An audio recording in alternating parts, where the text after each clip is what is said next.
Yeah, this place stinks, physically and mechanically. But what FromSoftware Swamp is the worst of the whole bunch, and we're going to go through them all, but we're not going to allow DLCs, because if we did, we'd be here all day just on Crown of the Sunken King. But before we can truly debate what swamp is the worst, we first have to ask ourselves the question, well, what is a swamp? Knee-high liquid that slows and poisons you. I mean, yeah, you're not wrong, but as we go down this list, we'll see that swamps can be more than that. I like to think about what Miyazaki would call a swamp. His God-given right. True, but I also bet that he might consider it an area that applies pressure.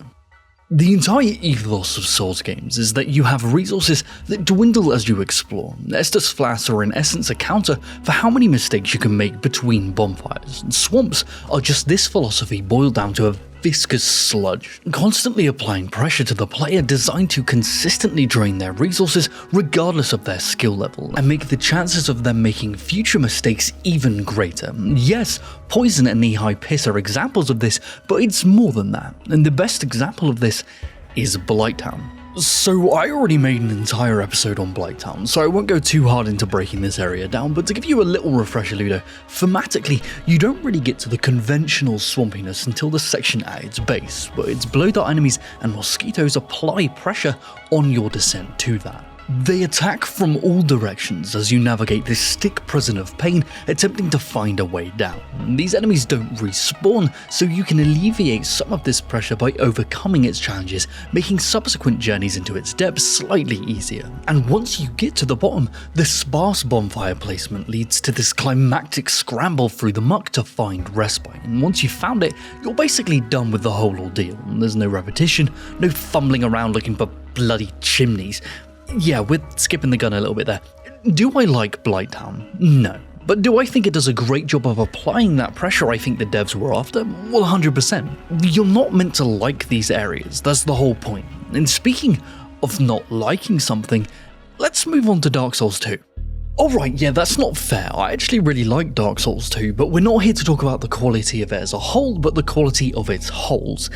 Yeah, that was a stretch, Jay. Anyway, Dark Souls 2 has a lot of areas that thematically try to hit the swamp quota, like Harvest Valley or the Gutter, but nothing that accomplishes this mechanically as well as Blighttown did. For example, in Harvest Valley, there are hardly any conventional poison pools, and the ones that are there, they have to put these large enemies inside to deter you from entering them because they don't bloody slow you down, so their threat is minimal.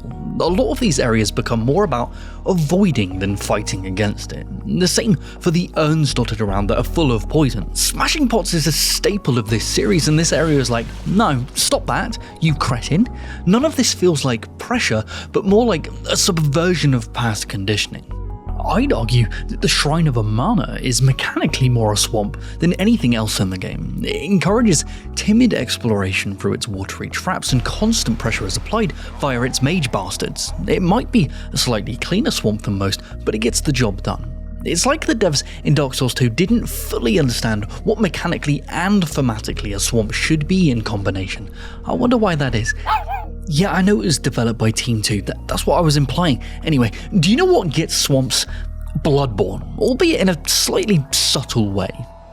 Which feels odd to say, because apart from a handful of chalice dungeons that center around poison, there aren't many dedicated areas that you could say have a swampish focus. Yeah, we have that small path between the Forbidden Woods and Yosefka's clinic, which just kind of feels like Miyazaki forgot his swamp lunchbox on his way to school and his mum had to throw it through the school bus window.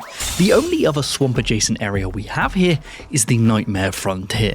And just like with most of Miyazaki's wet dreams, we have knee-high liquid that slowly kills you, but they're few and far between. Apart from when Spider Patches kicks you into it, or the small patches of it between rocky outcrops, the poison itself isn't much of an issue, combined with the liberal amount of antidote that the game throws at you throughout your experience. It's mainly due to the giant babies that launch boulders relentlessly from on high as you explore. This forces players to take routes they otherwise wouldn't on their first playthroughs, and getting lost and forcing them to look up to time their dodges while contending with the other relentless rabid enemies enemies inhabiting this mined mire. All of this counteracts the lack of density of swamp juice as it prolongs the player's time in the poison, applying an insane amount of pressure, not from the swamp itself, but in combination with the enemies placed there to complement it.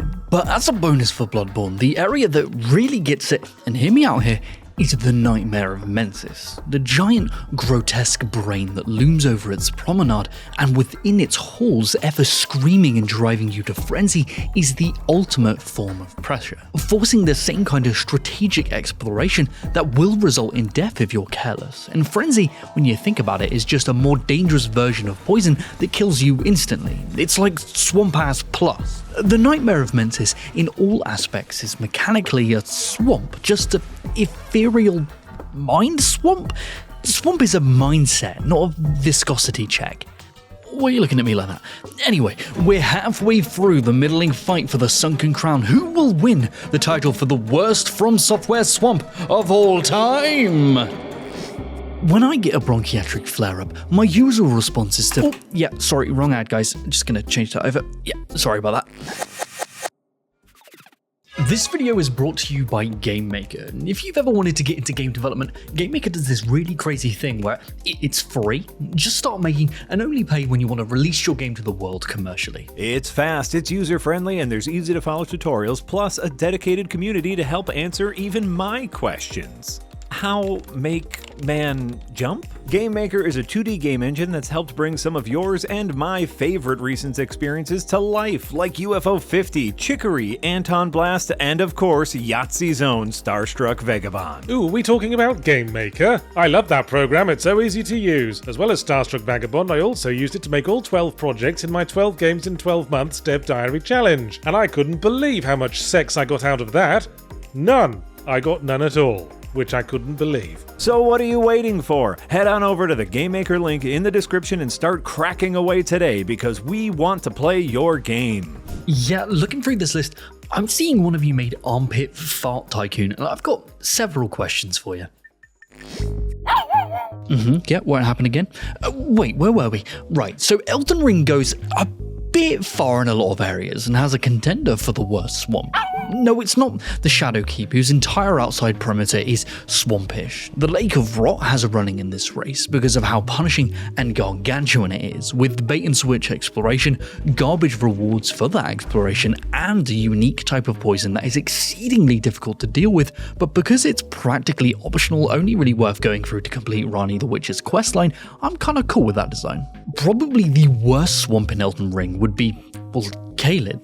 Its vicious putrescence seems foreboding at first glance, this endless mire of death stretching as far as the eye can see, but as soon as you realise Torrent can just clip-de-clop through it without a care in the world, those worries disappear, and as we'll see later on, when you imply this pressure and danger but subvert it with trivial ease, it just feels bad. Not difficult, nor interesting. If it wasn't for these giant bird dog things, I think this area would be awash. So be honest, Volcano Manor does a better job of applying this pressure through its enemies and lava than anything else in the game swamp-wise. But wait, what is lava but just a hot swamp? If we have psychic swamps, why can't we consider hot swamps? Both serve the same mechanical purpose, a body of liquid designed to deplenish your resources during further exploration. The only difference is that one is a slow buildup of pressure and the other one is immediate. Yeah, is magma mechanically a swamp?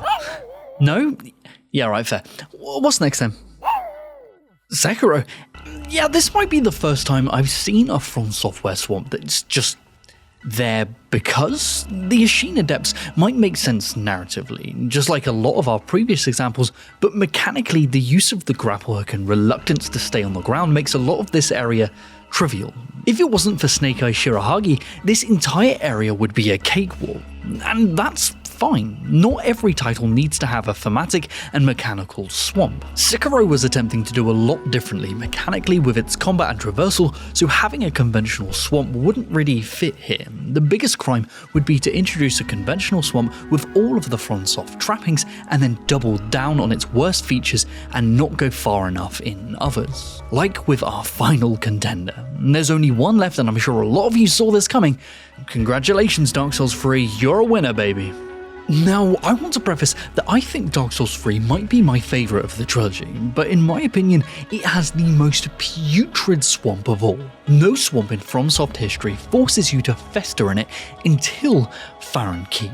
And what I mean by fester is that in other swamps the goal is to leave, descend, trudge through and find the correct path. Blighttown intentionally sucks to navigate, but at least there's panic and then catharsis for overcoming that. But here, there's a checklist to complete. To proceed to the next area, it isn't about locating it under pressure, but instead finding 3 lit chimneys and extinguishing them to open a door, seemingly forcing the players to skulk through this mire in search of these pyres, but in reality, the circular nature of this laid out path of progression leads you one by one to each chimney, making this a sightseeing trip where the sights are literally and figuratively shite. For one, these chimneys feel incredibly video gamey compared to nearly everything that came before it, and even as you do this, the density of stepping stones along this path makes exploration a complete breeze and means that you have to go out of your way to get poisoned, and even if you do, poison does practically no damage in Dark Souls 3, and on top of that, if you did Cathedral of the Deep first before Farron Keep, which most players do, you most likely found the Paladin's Ashes and now can buy infinite amounts of poison resist items from the Shrine Handmaid, making poison here fucking pointless.